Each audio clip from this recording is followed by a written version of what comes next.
ನಮಸ್ಕಾರ ರೈತ ಬಾಂಧವರೇ. ರಾಜ್ಯದಲ್ಲಿ ಬಿತ್ತನೆ ಹಂಗಾಮು ಆರಂಭವಾಗುತ್ತಿರುವ ಹಿನ್ನೆಲೆಯಲ್ಲಿ ರೈತರು ತಮ್ಮ ಹೊಲಗಳನ್ನು ಸಜ್ಜುಗೊಳಿಸುವ ಕಾರ್ಯದಲ್ಲಿ ತೊಡಗಿಸಿಕೊಂಡಿದ್ದಾರೆ. ಇದೇ ಸಂದರ್ಭದಲ್ಲಿ ಕಳಪೆ ಗುಣಮಟ್ಟದ ಬೀಜಗಳ ಮಾರಾಟದ ಕುರಿತು ಸರ್ಕಾರ ಗಂಭೀರ ಎಚ್ಚರಿಕೆ ನೀಡಿದೆ. ಕೃಷಿ ಇಲಾಖೆ ಅಧಿಕಾರಿಗಳ ಪ್ರಕಾರ ಕೆಲವು ದುರುದ್ದೇಶದ ವ್ಯಾಪಾರಿಗಳು ರೈತರ ವಿಶ್ವಾಸವನ್ನು ದುರುಪಯೋಗ ಪಡಿಸಿಕೊಂಡು ನಕಲಿ ಹಾಗೂ ಕಳಪೆ ಬೀಜಗಳನ್ನು ಮಾರಾಟ ಮಾಡುತ್ತಿರುವುದು ಬೆಳಕಿಗೆ ಬಂದಿದೆ. ಇದರಿಂದ ರೈತರಿಗೆ ಆರ್ಥಿಕ ನಷ್ಟ ಉಂಟಾಗುವುದರ ಜೊತೆಗೆ ಬೆಳೆ ಉತ್ಪಾದನೆಯ ಮೇಲೂ ಪರಿಣಾಮ ಬೀರುತ್ತದೆ. ಬಿತ್ತನೆ ಎಂಬುದು ಕೃಷಿಯ ಅತ್ಯಂತ ಪ್ರಮುಖ ಹಂತವಾಗಿದೆ. ಸರಿಯಾದ ಸಮಯದಲ್ಲಿ, ಸರಿಯಾದ ವಿಧಾನದಲ್ಲಿ ಮತ್ತು ಉತ್ತಮ ಗುಣಮಟ್ಟದ ಬೀಜಗಳನ್ನು ಬಳಸಿಕೊಂಡು ಬಿತ್ತನೆ ಮಾಡಿದರೆ ಮಾತ್ರ ಉತ್ತಮ ಉತ್ಪಾದನೆ ಸಾಧ್ಯ.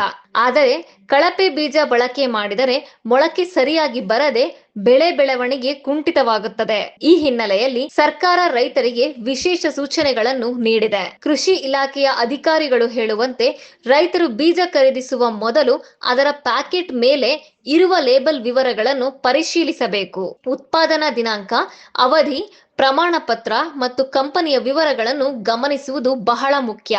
ಯಾವುದೇ ರೀತಿಯ ಅನುಮಾನ ಕಂಡು ಬಂದಲ್ಲಿ ತಕ್ಷಣ ಸಮೀಪದ ಕೃಷಿ ಅಧಿಕಾರಿಗಳನ್ನು ಸಂಪರ್ಕಿಸಲು ಮನವಿ ಮಾಡಲಾಗಿದೆ. ಇದೇ ವೇಳೆ ಮಾನ್ಯತೆ ಪಡೆದ ಅಂಗಡಿಗಳಿಂದ ಮಾತ್ರ ಬೀಜವನ್ನು ಖರೀದಿಸಬೇಕು ಮತ್ತು ಖರೀದಿಸಿದ ನಂತರ ಬಿಲ್ ತೆಗೆದುಕೊಳ್ಳುವುದು ಕಡ್ಡಾಯವಾಗಿದೆ. ಏಕೆಂದರೆ ಭವಿಷ್ಯದಲ್ಲಿ ಯಾವುದೇ ಸಮಸ್ಯೆ ಎದುರಾದರೆ ಆ ಬಿಲ್ ಆಧಾರಿತವಾಗಿ ಪರಿಹಾರ ಪಡೆಯಲು ಸಾಧ್ಯವಾಗುತ್ತದೆ. ರೈತರು ಎಚ್ಚರಿಕೆಯಿಂದ ನಡೆದುಕೊಂಡರೆ ಮಾತ್ರ ಇಂತಹ ಮೋಸಗಳಿಂದ ದೂರ ಉಳಿಯಲು ಸಾಧ್ಯವೆಂದು ಅಧಿಕಾರಿಗಳು ತಿಳಿಸಿದ್ದಾರೆ. ರಾಜ್ಯದಲ್ಲಿ ವಿವಿಧ ಜಿಲ್ಲೆಗಳಲ್ಲಿ ಪರಿಶೀಲನೆಗಳನ್ನು ಹೆಚ್ಚಿಸಲಾಗಿದ್ದು, ಅನುಮಾನಾಸ್ಪದ ಅಂಗಡಿಗಳ ಮೇಲೆ ದಾಳಿ ನಡೆಸಲಾಗುತ್ತದೆ. ಈಗಾಗಲೇ ಹಲವಾರು ಕಡೆ ಕಳಪೆ ಬೀಜಗಳನ್ನು ವಶಪಡಿಸಿಕೊಂಡು ಸಂಬಂಧಿಸಿದವರ ವಿರುದ್ಧ ಕಾನೂನು ಕ್ರಮ ಕೈಗೊಳ್ಳಲಾಗಿದೆ. ಮುಂದಿನ ದಿನಗಳಲ್ಲಿ ಇನ್ನಷ್ಟು ಕಠಿಣ ಕ್ರಮಗಳನ್ನು ಕೈಗೊಳ್ಳಲಾಗುತ್ತದೆ ಎಂದು ಸರ್ಕಾರ ಸ್ಪಷ್ಟಪಡಿಸಿದೆ. ಇನ್ನು ಬಿತ್ತನೆ ಕುರಿತು ಮಾತನಾಡುವುದಾದರೆ ಮಳೆಯ ಸ್ಥಿತಿ, ಮಣ್ಣಿನ ಗುಣಮಟ್ಟ ಮತ್ತು ಬೆಳೆ ಪ್ರಕಾರವನ್ನು ಗಮನದಲ್ಲಿಟ್ಟುಕೊಂಡು ಬೀಜ ಬಿತ್ತನೆ ಮಾಡುವುದು ಅತ್ಯಂತ ಮುಖ್ಯ. ಸರಿಯಾದ ಸಮಯದಲ್ಲಿ ಬಿತ್ತನೆ ಮಾಡಿದರೆ ಬೆಳೆ ಉತ್ತಮವಾಗಿ ಬೆಳೆಯುತ್ತದೆ ಮತ್ತು ಉತ್ಪಾದನೆ ಹೆಚ್ಚಾಗುತ್ತದೆ. ತಡವಾಗಿ ಬಿತ್ತನೆ ಮಾಡಿದರೆ ಉತ್ಪಾದನೆ ಕಡಿಮೆಯಾಗುವ ಸಾಧ್ಯತೆ ಇದೆ. ಮಣ್ಣಿನ ತಯಾರಿ ಕೂಡ ಬಿತ್ತನೆಗೆ ಅತ್ಯಂತ ಮುಖ್ಯವಾದ ಅಂಶವಾಗಿದೆ. ಹೊಲವನ್ನು ಚೆನ್ನಾಗಿ ಉಳುಮೆ ಮಾಡಿ, ಗಡ್ಡೆಗಳನ್ನು ಪುಡಿ ಮಾಡಿ ಸಮತಟ್ಟಾಗಿಸುವುದು ಕೂಡ ಅಗತ್ಯ. ಇದರಿಂದ ಬೀಜ ಸರಿಯಾಗಿ ನೆಲದಲ್ಲಿ ನೆಲೆಯೂರಿ ಉತ್ತಮ ಮೊಳಕೆ ಬರುತ್ತದೆ. ಜೊತೆಗೆ ಮಣ್ಣಿನ ಪರೀಕ್ಷೆ ಮಾಡಿಸಿಕೊಂಡು ಅದರ ಪ್ರಕಾರ ಗೊಬ್ಬರ ಬಳಸುವುದರಿಂದ ಉತ್ತಮ ಫಲಿತಾಂಶವನ್ನು ಪಡೆಯಬಹುದು. ಬಿತ್ತನೆಯ ಸಮಯದಲ್ಲಿ ಸರಿಯಾದ ಅಂತರವನ್ನು ಕಾಪಾಡಿಕೊಳ್ಳುವುದು ಕೂಡ ಮುಖ್ಯವಾಗಿದೆ. ತುಂಬಾ ಹತ್ತಿರ ಬೀಜ ಬಿತ್ತನೆ ಮಾಡಿದರೆ ಸಸ್ಯಗಳು ಪರಸ್ಪರ ಪೋಷಕಾಂಶಕ್ಕಾಗಿ ಸ್ಪಂದಿಸುತ್ತವೆ. ಇದರಿಂದ ಬೆಳೆ ಬೆಳವಣಿಗೆ ಕುಂಠಿತವಾಗುತ್ತದೆ. ಆದ್ದರಿಂದ ವಿಜ್ಞಾನಿಗಳು ಸೂಚಿಸಿರುವ ಅಂತರವನ್ನು ಪಾಲಿಸುವುದು ಉತ್ತಮ. ನೀರಿನ ವ್ಯವಸ್ಥೆ ಕೂಡ ಬಿತ್ತನೆ ನಂತರದ ಪ್ರಮುಖ ಹಂತವಾಗಿದೆ. ಅಗತ್ಯವಿರುವಷ್ಟೇ ನೀರು ಒದಗಿಸುವುದು ಮುಖ್ಯ.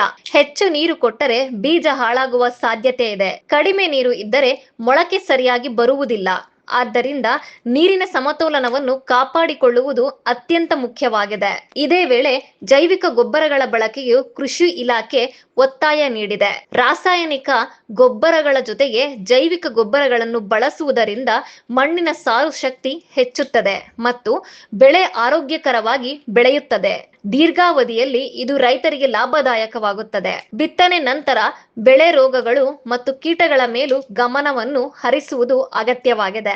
ಆರಂಭಿಕ ಹಂತದಲ್ಲೇ ನಿಯಂತ್ರಣ ಕ್ರಮ ಕೈಗೊಂಡರೆ ದೊಡ್ಡ ನಷ್ಟವನ್ನು ತಪ್ಪಿಸಬಹುದು. ಕೃಷಿ ಇಲಾಖೆಯ ಸಲಹೆಗಳನ್ನು ಪಾಲಿಸಿ ಸೂಕ್ತ ಔಷಧಿಗಳನ್ನು ಬಳಸುವಂತೆ ರೈತರಿಗೆ ಸೂಚಿಸಲಾಗಿದೆ. ಸರ್ಕಾರ ರೈತರ ಹಿತಾಸಕ್ತಿಯನ್ನು ಕಾಪಾಡುವ ನಿಟ್ಟಿನಲ್ಲಿ ಹಲವು ಯೋಜನೆಗಳನ್ನು ಜಾರಿಗೆ ತಂದಿದ್ದು, ಅವುಗಳ ಪ್ರಮುಖ ಪ್ರಯೋಜನವನ್ನು ಪಡೆದುಕೊಳ್ಳುವಂತೆ ಮನವಿ ಮಾಡಲಾಗಿದೆ.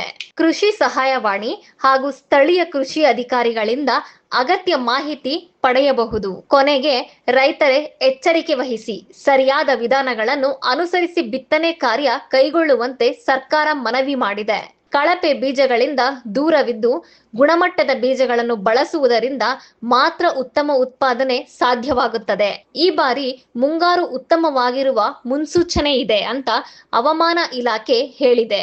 ಆದ್ದರಿಂದ ಮುಂದಿನ ದಿನಗಳಲ್ಲಿ ಅದರ ಕುರಿತು ಮಾಹಿತಿ ಕೊಡುವ ಪ್ರಯತ್ನ ನಮ್ಮದು. ಈ ಮಾಹಿತಿ ಕುರಿತು ನಿಮ್ಮ ಅನಿಸಿಕೆ, ಅಭಿಪ್ರಾಯವನ್ನು ಕಮೆಂಟ್ ಮಾಡಿ, ಶೇರ್ ಮಾಡಿ, ಸಬ್ಸ್ಕ್ರೈಬ್ ಮಾಡಿ. ನಮಸ್ಕಾರ.